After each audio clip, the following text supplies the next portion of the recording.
Good morning, creators, and welcome to another UEFN tutorial.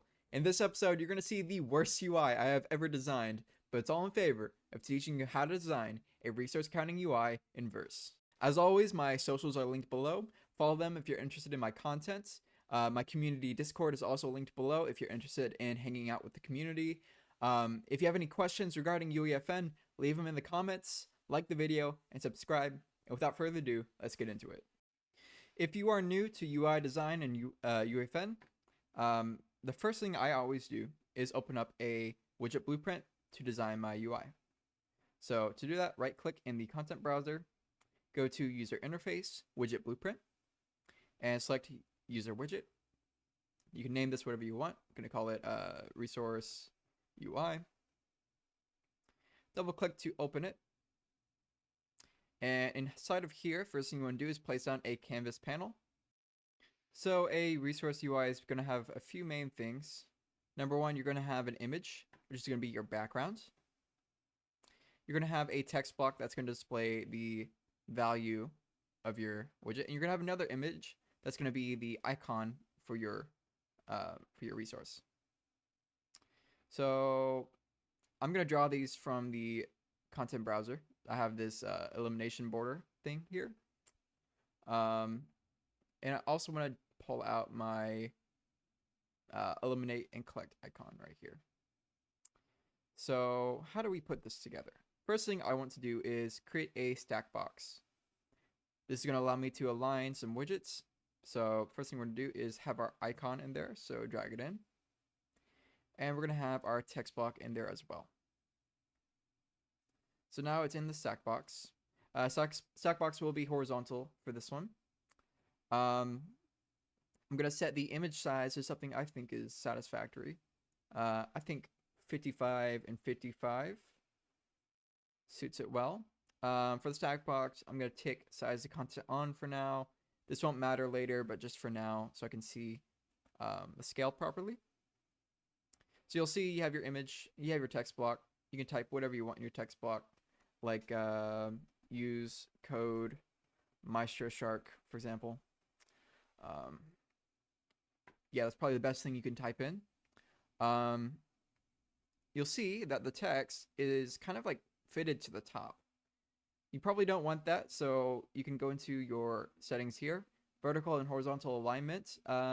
Set your vertical alignment of the text block to center, and it will center it. You also notice that the text is like right next to this icon. If you want to have a little bit of padding, just go to padding. And on the left, add like 20. You'll see that gives you like the right amount of space. Next, you want to have this as a background. So if you were to put this into your stack box, it's just going to fit it to the end or wherever you want it. It's not going to help you out. So instead, we're going to need a different panel. The one we're going to use is an overlay. An overlay allows you to layer UI elements. So we're going to pull our image into our overlay. We're going to go ahead and set our horizontal and vertical alignment to fill. This is going to make the widget always fill to the ends of this overlay. We're going to set our overlay to size the content on so that it sizes to whatever's inside of it. We can go ahead and size our image to a satisfactory size. With that set, we can then pull our stack box here into our overlay. And you'll see it has similar things to the stack box. So we have horizontal alignment. For the whole thing here, I probably want to have it centered. That's just my preference. Makes it look a little bit better. And you'll see that when you type stuff in, say there's nothing in here, it's going to scale the widget around that. Now, if you want to scale exactly with the background image, then you would use just this as the scaling agent. Otherwise, you can set your X of your background image to something kind of low.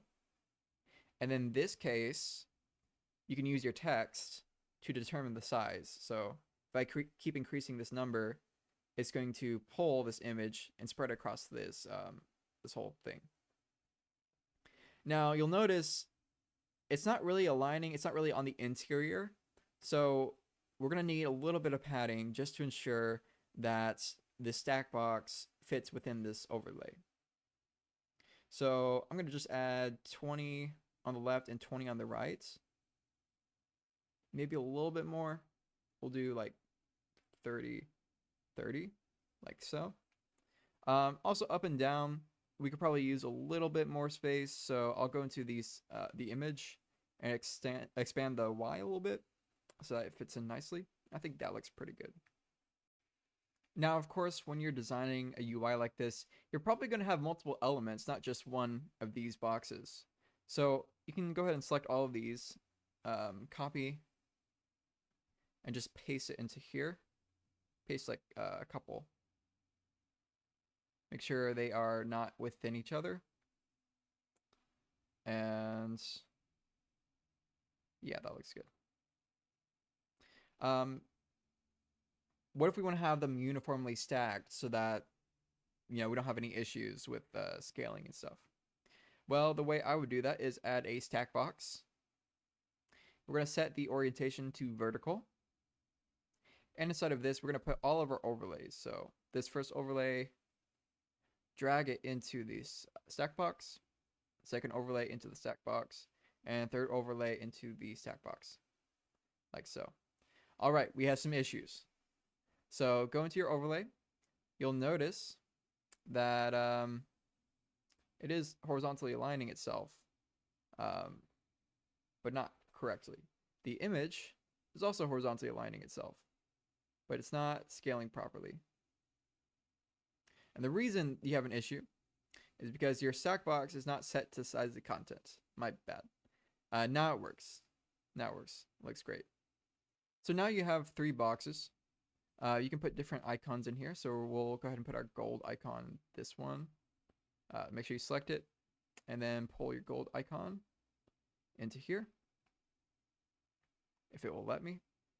There it goes. You'll see it did some wacky thing. Just make sure that your image is set to the desired size. So 55, 55. We also want the XP. So I can just pull it from here. XP, put it in. Set the desired size because I definitely do not need 3000. That's crazy. And there you go. That is kind of close to what we need. You'll notice these are still very close to each other, and I don't think you would want that. So if you want to add padding, there's also padding in the overlays because they're inside of the stack box. So top and bottom, let's put like 10.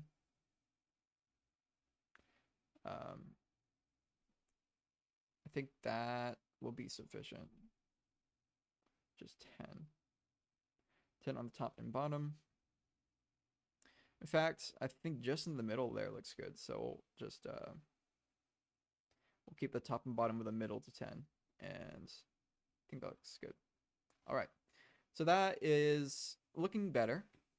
So let's change a value in here and see what happens. Let's change this to like 0. Oh, look at that. The icon and the text just automatically fit to the center. I don't think that's something you'd want.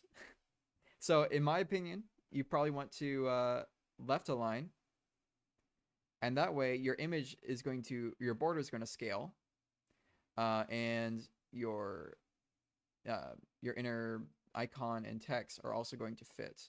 This also properly aligns your icons and your text, so they're always going to be at the same spots, no matter what you put in here. So if I make this number insanely large, it's just going to extend this. But make sure you apply this to all of your overlays, or your stack box. The stack box overlay. It was overlay. Sorry, overlay. Make sure you apply it to all of your overlays.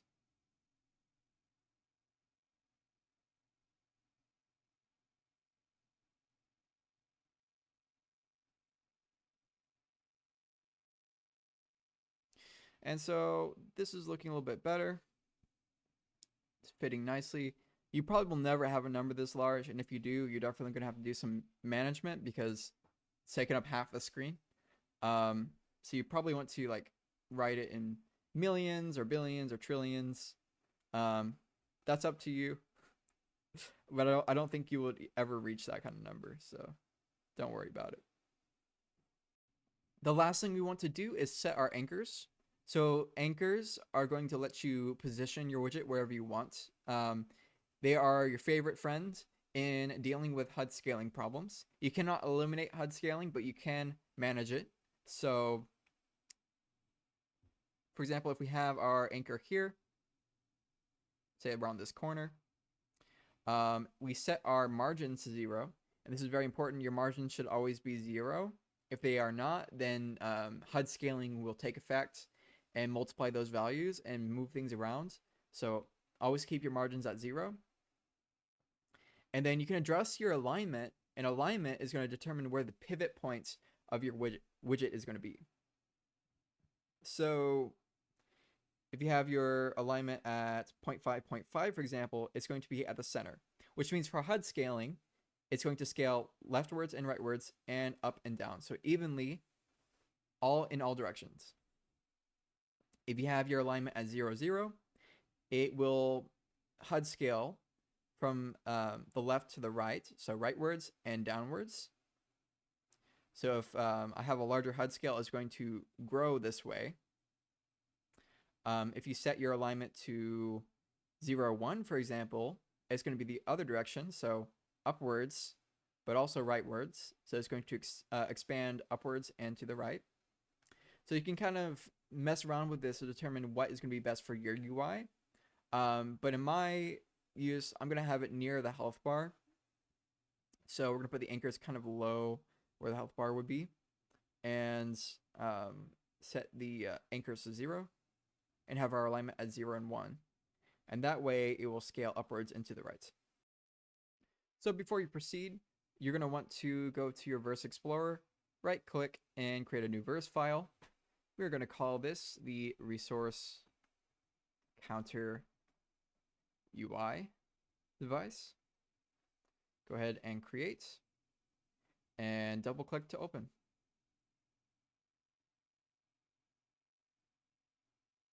Inside of here, we're going to need the UI libraries. So we're going to do using /unrealengine.com/temporary/UI. We're also going to be using /unrealengine.com/temporary/spatial math. And finally, we're going to be using /fortnite.com/UI. Cool. For this next part, we're going to be translating our canvas to verse. So we're going to create a make canvas function. And just for now, we're going to return a canvas. This will change later. There are 3 things in our resource UI. So we have our gold text block, which could be of type text block. We're going to have our elim text block, which is of type text block. And we also have our xp text block of type text block.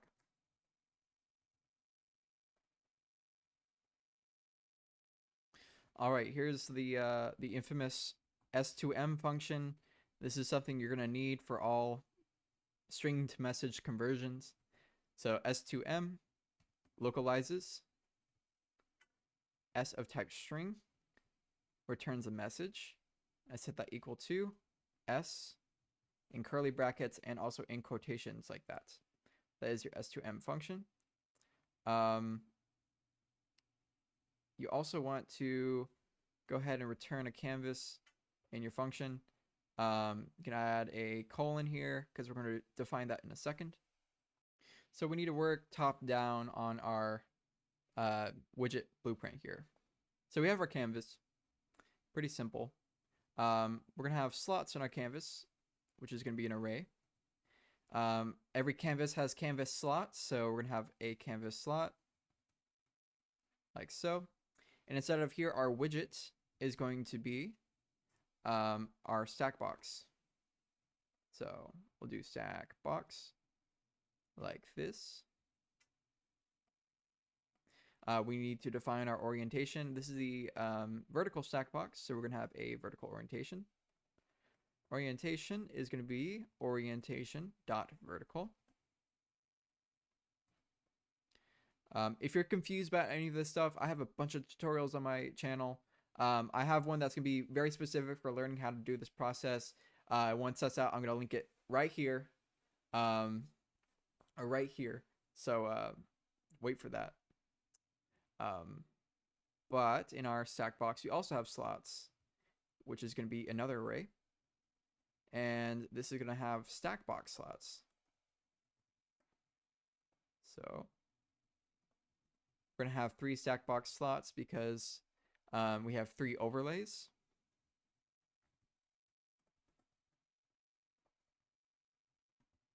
So you need 1 stack box slot per overlay. And this widget, of course, is going to be our overlay. Same deal for the other ones. So let's go ahead and copy and paste. Now inside of our overlay, actually first, stack box. Let's go ahead and do our anchors, margins, and alignment and size of content. So this is our canvas panel slot info right here.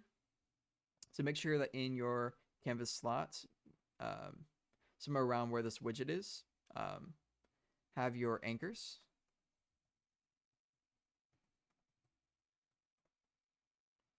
And your margins.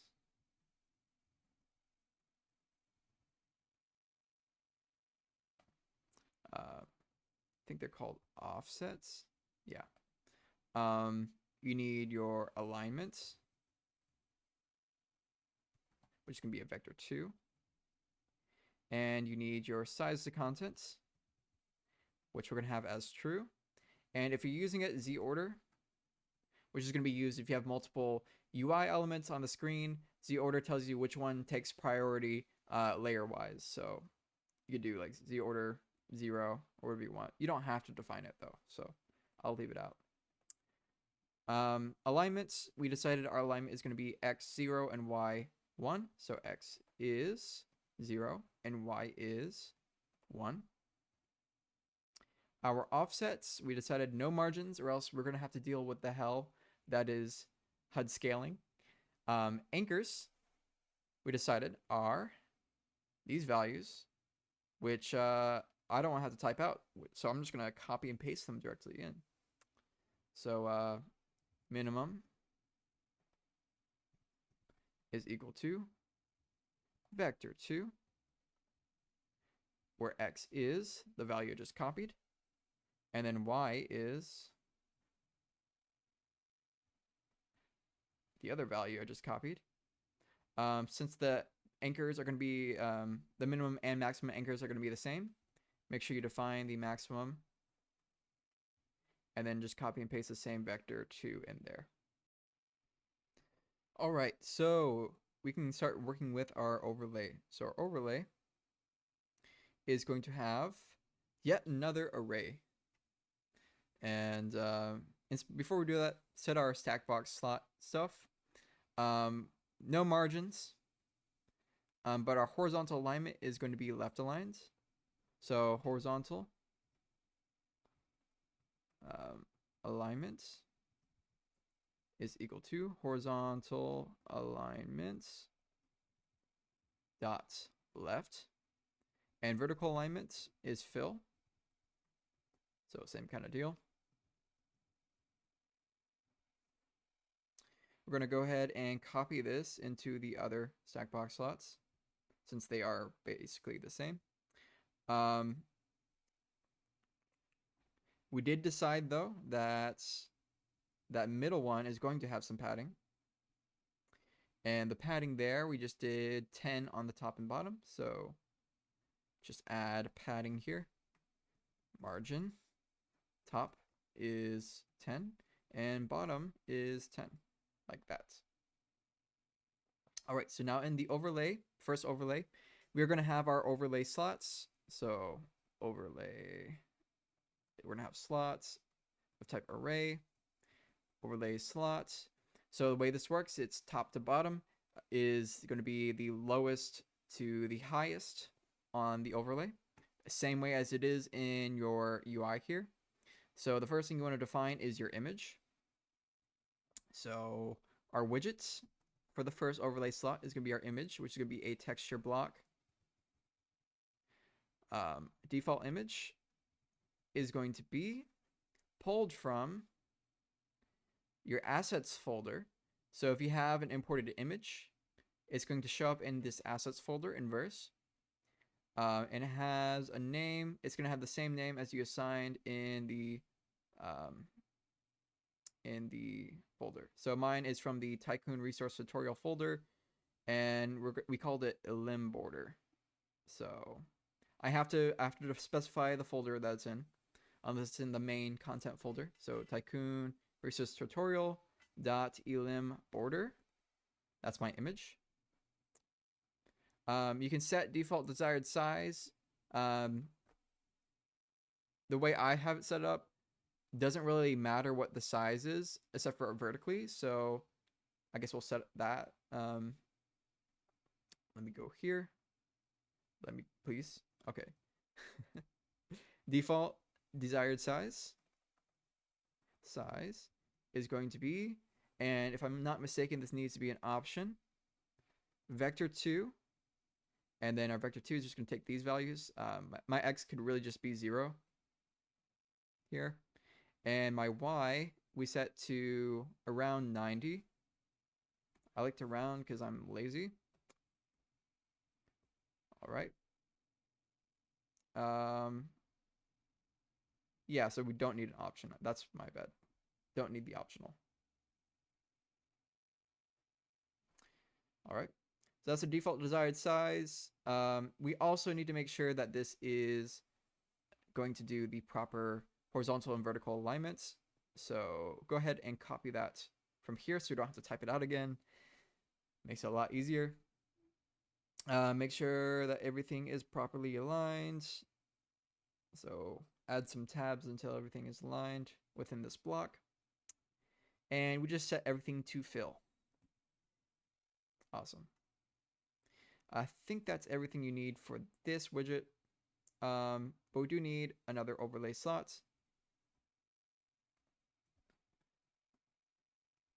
Which is going to have horizontal and vertical alignment, of course. This one is going to be our stack box. The one that contains our icon and our text. So this widget is going to be a stack box. And our orientation is going to be horizontal. Orientation.horizontal. Cool. This is also going to have slots, which is going to be an array. And this slot is going to have first an image, which is our icon. So we're going to have a stack box slot with widget texture block. Default image is going to be Tycoon resource tutorial dot, and I forget what I called it, so I'm going to reference the assets folder. It is the gold accolade. Copy that, paste it after this. That's my image. We also need to set our default desired size.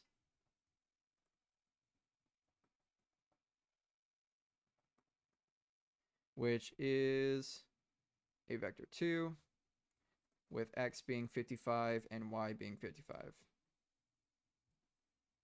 Cool. I think that's about it. Then we also want to have our text. So let's just verify that we have our stack box or our overlay slot stuff correct. We don't.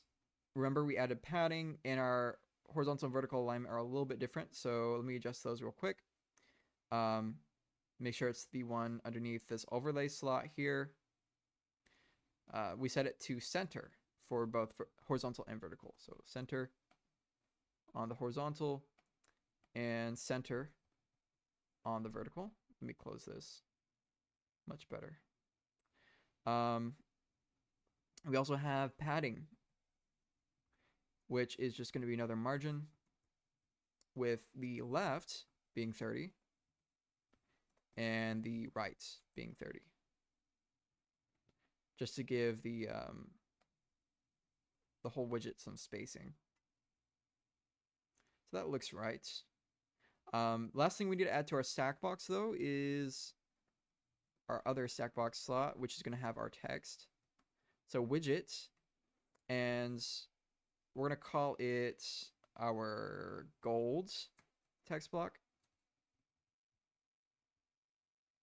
which is the one that we wrote all the way up here, gold text block.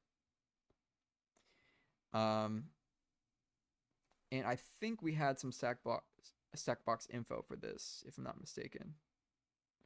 Yeah, we have a little bit of padding and vertically centered. So we'll go ahead and grab our alignments yet again and set our vertical to center. Already good. And our horizontal to fill. And we can set our padding. We have a left padding, so margin. Left is equal to 20.0. And that looks good. So I think that's everything we need from this very first overlay. To expedite this process, all of our overlays were pretty much the same, just with different numbers and icons. So I'm just going to copy all of this text from the widget to the end and paste it right here and right here. And now I just need to adjust the images to make sure I have the right ones. So we have our elim border. We have our accolade here. We need to change this to something else. So let's change it to our eliminate and collect icon. Like so. Go back. Close out. Eliminate and collect. And we also want to have a different text block here. This one is going to be our elim text block. And this one is going to be our XP text block. And of course, change this to the XP icon, which I forget what I called it. I just called it XP icon. Nice. All right, so you're probably looking at this and saying, oh my goodness, this is a lot of text. This is a lot of blocks. I am super confused. So you can go ahead and skip ahead if you are not interested, but I'm going to add comments just so that we can properly read this. So we have our canvas. Then we have our canvas slot info. Then we have our widget, of course, which is a stack box. So we have our, I call it big stack box because it contains everything. This first stack box slot is going to be our gold resource counter. Inside of this, we have our first overlay slot, which is going to be our background image. Our second overlay slot, which is going to be our icon slash text, which is going to have a stack box that contains the icon as well as the text. And it's going to be the same deal for all of the other ones down here. That gives you a good idea of what is going on in this giant string of code. So right now the text blocks by themselves are going to be black. That's the default color. If you want to have different colors, you're going to have to add the verse UI or the verse color library. So /verse dot or /colors verse.com/colors, my bad. Verse.org/colors. My bad. If you want to use named colors, so ones that are already preset, you can use using /verse.org/named colors /colors/name. Oh my goodness. /name colors. We're just gonna be using the named colors because that's easier for me. And inside of our text block, you can control right click to see what is going on with the text block. You'll see it inherits from the text base class, which has default text color, and default text opacity, and some other stuff that we will not be using. It also has shadow, which is great for outlines. So let's go back in. We're going to define these variables. So default text.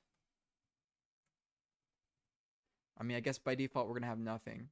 But if you want to have a default text, you can have you can use s2m, and inside of this, put anything you want. I'm just going to have blank quotation marks for now. Default color, text color, that is. We're going to do white. Default text opacity you can mess around with. We also want to add default shadow offset, which I'm going to have it as vector 2, and then x is going to be, say, like 2.5. Y is going to be 2.5. And we can also have default shadow color, which I will do black. Keep it simple. What is wrong with this? Okay, this is one that needs an optional. So default shadow offset needs to be an optional. So add option here like that. Last thing you want to do, if you are using if you're using shadows period, you're going to do gold text block dot set shadow opacity, and then you want to set this to 1 like that. By default the opacity is 0, and there's no way to initialize that, so you have to use the function. So we're going to do that for the XP text block and the elim text block, just so that we can get that nice shadow. And I'm going to go ahead and copy all these values as well. Just paste them in. And that's nearly the entire canvas function. Last thing we need to do is change the return type. Before we do that, I want to change the canvas to an actual value. So we're going to do my canvas, initialize it to this canvas, and we're going to turn the return type to a tuple. What a tuple does, it allows you to return a bunch of things at once. So inside of this, we're going to have a canvas. We're going to have our gold text block, so text block. Another text block for our elim text block. And another one for our XP text block. The reason we're returning these text blocks is because otherwise we would have no way of actually accessing them in the code. So we have to return them so that we can access them to change the values. All right, so we're going to return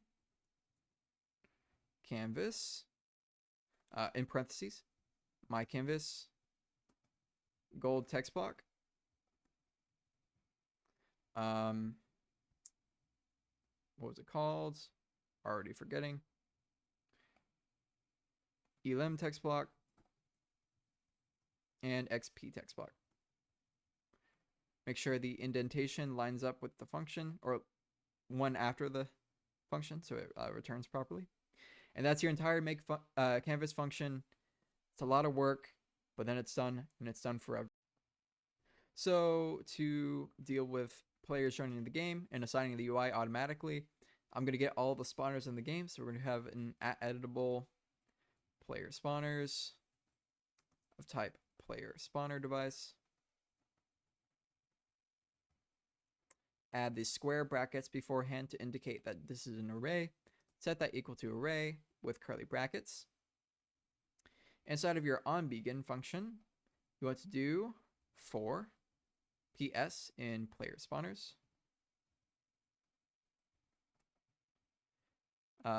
PS.player spawned events dot subscribe.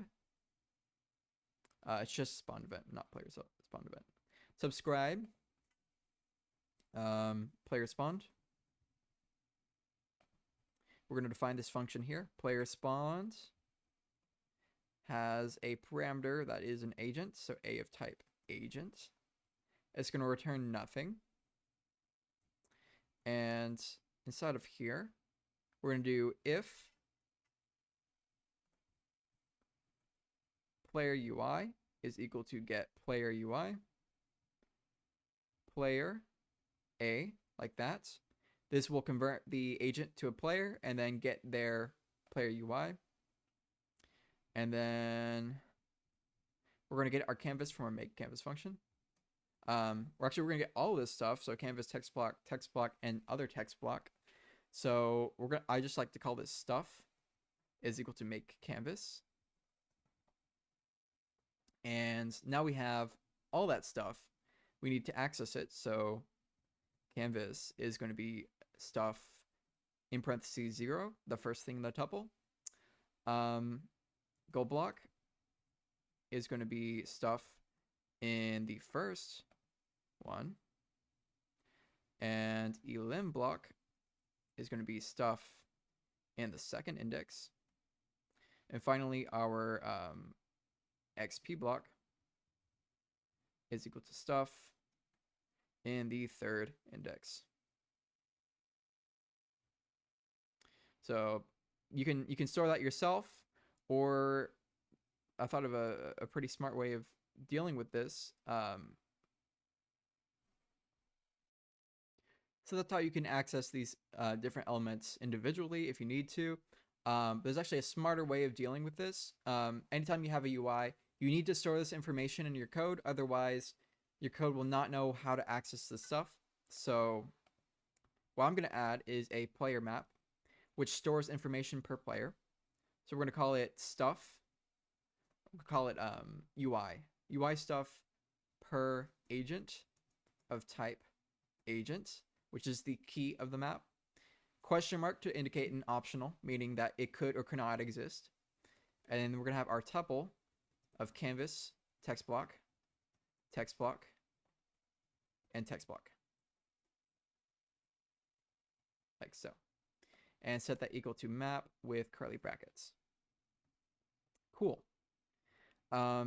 We want to assign our canvas to our player UI. So player UI dot set or add widget canvas. Cool. We also want to store this information so that we can use it later. So if set stuff per UI stuff per agent at index A, which is the name of our agent, equal to option stuff, like that. So players can spawn multiple times in the map if they respawn, whatever.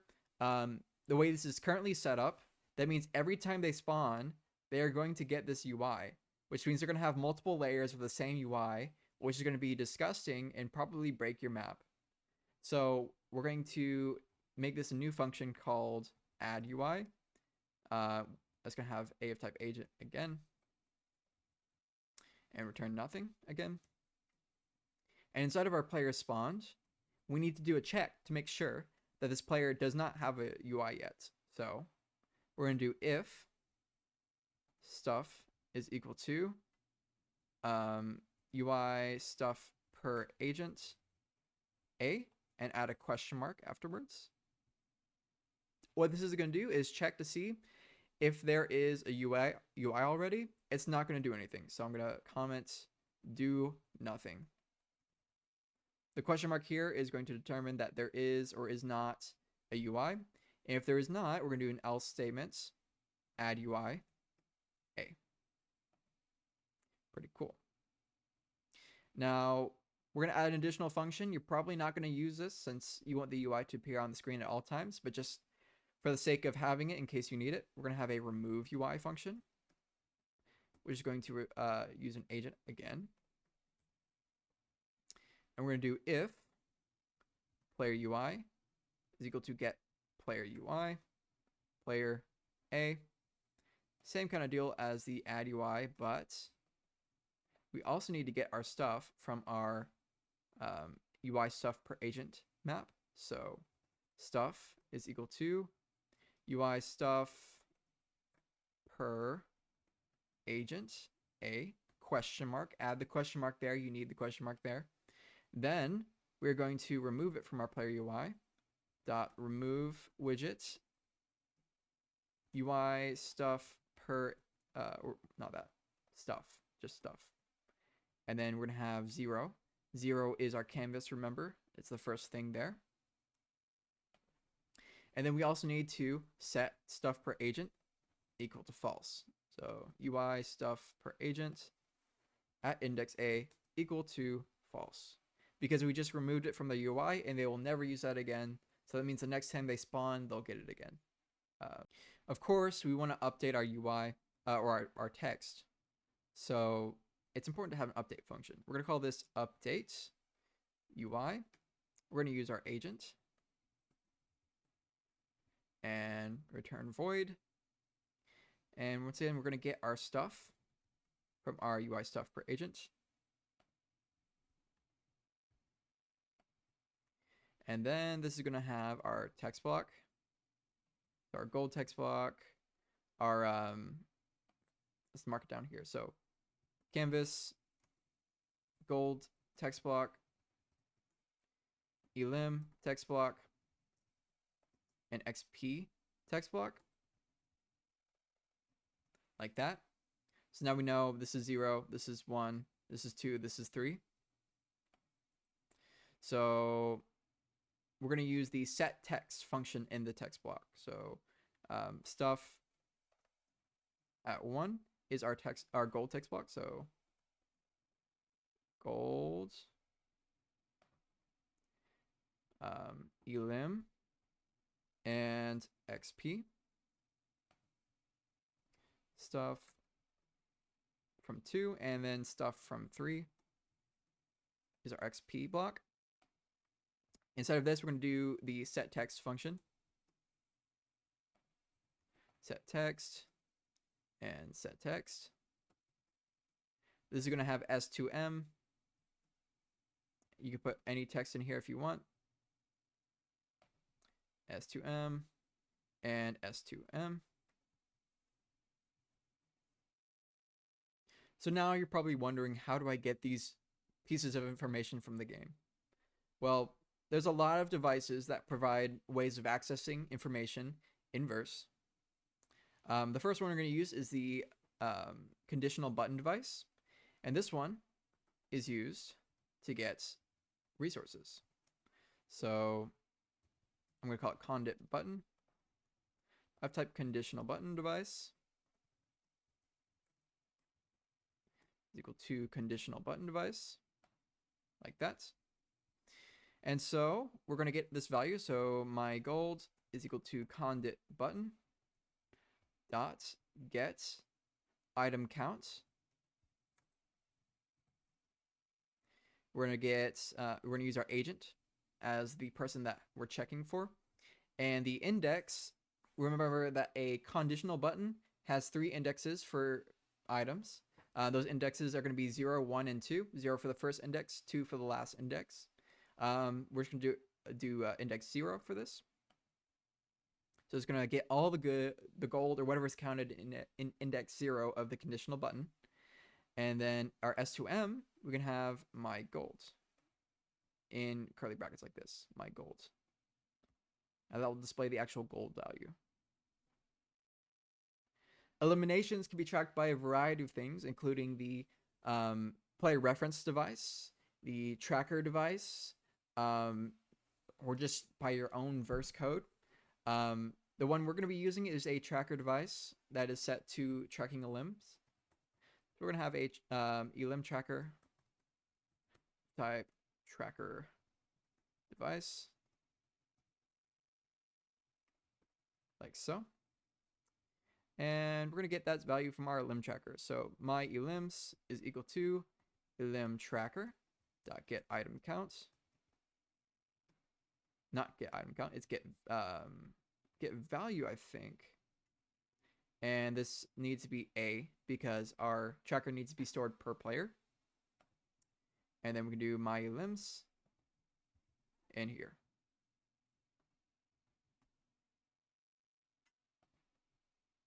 With the quotation marks. Cool. XP, we're going to call this score. So score can be gathered from the score manager device, from the player reference device, and also from the tracker device. So we're going to use another tracker because that's just simplest for me. We're going to do XP tracker of type tracker device is equal to tracker device. Same function here, different tracker. My XP is going to be XP tracker dot get value A. And then we're going to put my XP in here. So now we have an update UI function, but the issue is there is nothing in the code that is calling this function, which means this is not going to be used at all in our code until we add it. So it makes sense that in the player spawn function, once we add a UI, we create a system that's going to loop constantly, checking for these values and updating the UI. So when a UI is added, we are going to spawn loop updates. So I'm going to call it. And we're going to pass our agent into there. And so our loop update, which has an agent,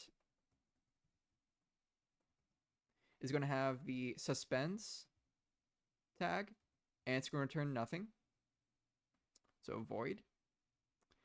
And what we're going to do is have a loop where if we get stuff per agent, actually that check is already in our update UI function, so we don't need to do that. So just loop, we're going to sleep for the refresh rate, which is going to be how long in seconds the UI will refresh, how often I mean.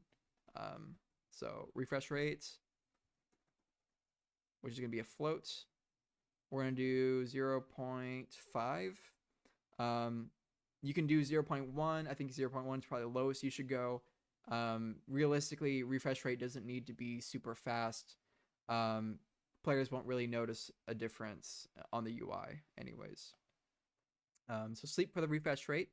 And definitely do not ever set it to 0 or else your verse code will crash. So set the refresh rate to something at like 0.1 or greater is my recommendation. And then we're going to call the update UI function with our agent. So now we have a loop update function. If the UI gets removed, we want to make sure that it returns. So though I said not to, we're going to do it anyways. So UI stuff per agent A. Meaning if there is if there's not, so we're going to add a not here. Not. If there's not a UI stored for that player, we're just going to break from this this loop or just return from the loop. Meaning that if at any point we remove this UI from the player, it'll break the loop. The loop will not be used until they have a new UI. This is just a optimization so that you're optimizing your code. It's just good. Just add it. Just add it.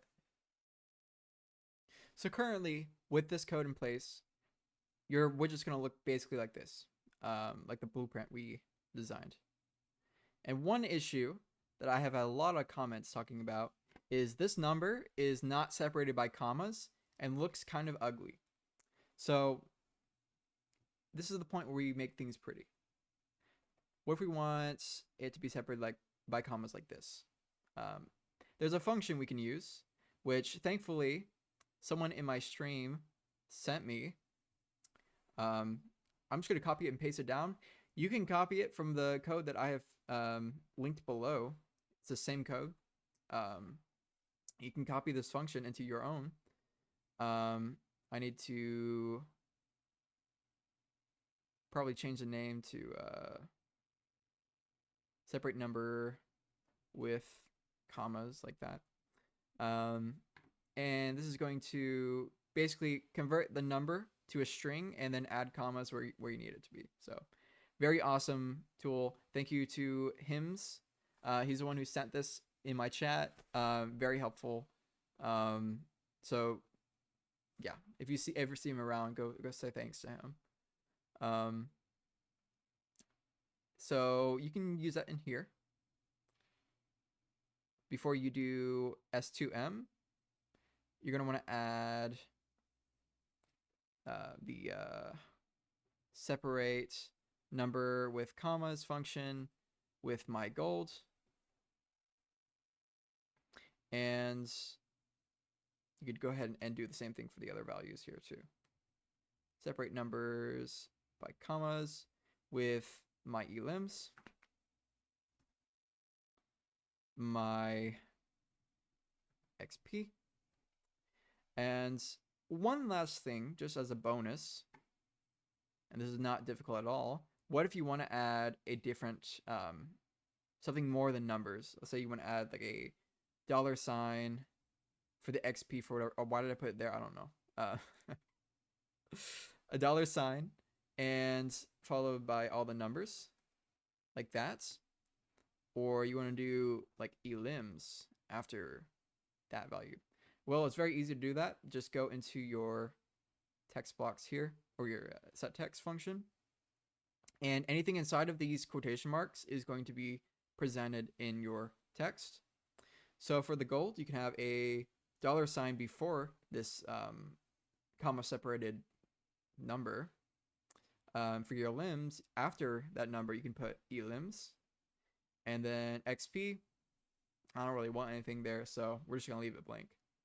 So once you finish your verse code, you want to go to verse, build verse code, or just do Control-Shift-B. Go to your content drawer. You'll see a folder called Creative Devices. Pull out your Resource Counter UI device. You want to add your player spawners. Make sure you have all of the player spawners. Otherwise, if somebody spawns on one that is not in this device, then they will not get the UI. So refresh rate, I think 0.5 is good enough. We need a conditional button, so pull it up. Conditional button. All right. First index, we're going to have gold. Cool. We don't need to mess with any of the other settings in here. It is just used for gold, which means if you have a conditional button in your map that has gold in whatever index you're measuring, you can save memory by just using that device.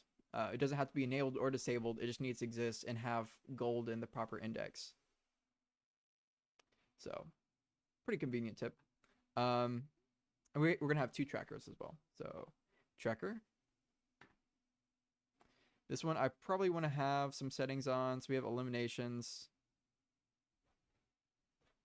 And we also have one that is score.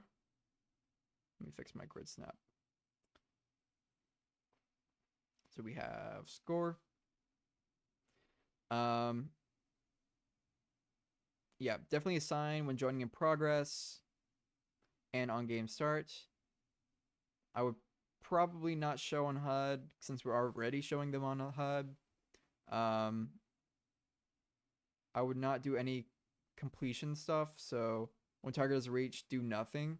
Definitely do nothing and set the target to high value if you want. Doesn't matter. As long as it does nothing.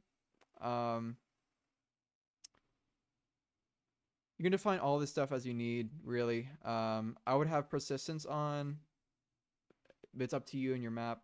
It's really up to you. I'm gonna add a button to increment these values because I don't have a bot that's going to be giving me free eliminations. So increment, just for the demonstration purposes, I'm gonna increment progress when receiving from the button. And same deal with the other one, but we're gonna use a different button because why not? So increment progress when receiving from button 2 on interact. And once you put that into your device, that should be everything you need to test it out. And now for the fun part, which is testing. UI appears on the screen. We're going to, oh, by default, I think I have infinite resources on. That's why that's why my gold's already really high. But you'll see, as I'm changing my elims, it's increasing the value. And I can increase my XP as well. And it works very beautifully. Yeah, that's the whole tutorial. If you found it very helpful, please consider subscribing, leaving a like, following me on my socials. Give me attention. I'm very desperate. And yeah, if you make anything with this, please tag me. And I hope you have a great day. Good luck creating.